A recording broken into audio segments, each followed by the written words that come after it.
Kinumpirma ng Philippine National Police na nakitaan ng lung infection si dating Banban Tarlac Mayor Alice Go bago pa ilipat sa Pasig City Jail. Para sa detalye, nasa frontline ng balitang yan si Ria Fernandez na makakausap natin sa linya ng telepono. Ria, ano ang alam natin tungkol sa kondisyon ni Alice Go? Jester, magandang umaga.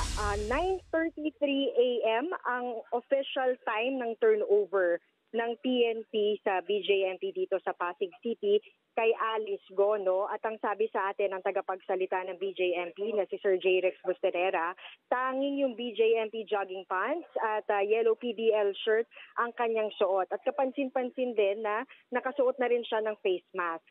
Kinumpirma sa atin ng PNP kanina sa pamamagitan ng kanilang spokesperson na si Colonel Jean Fajardo na nakitaan nga kasi nila doon sa ikalawang medical procedure itong si Alice Go na meron siyang suspected infection sa kaliwang baga niya o sa left lung niya, no? Hindi muna binigyan ng PNP ng anumang gamot si Alice Go dahil BJMP na raw ang sasagot dito. So ang sabi sa atin ni Bustenera ay isasailalim muli sa confirmatory test si Alice Go para malaman kung ano bang klaseng treatment ang dapat ibigay sa kanya. So dahil may ganito siyang kondisyon, imbes na doon sa ordinaryong selda na may 44 na PDL na nasa loob, ay iniligay muna si Alice Go sa isolation room kung saan may 3 pang TB patients.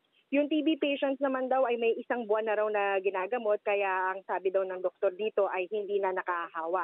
Hihintayin daw ng BJMP kung ano ang magiging abiso ng doktor para sa next move kung ililipat ba doon sa ordinaryong selda si Alice Go o tatapusin muna kung anumang treatment ang ibibigay sa kanya doon sa isolation facility. Chester?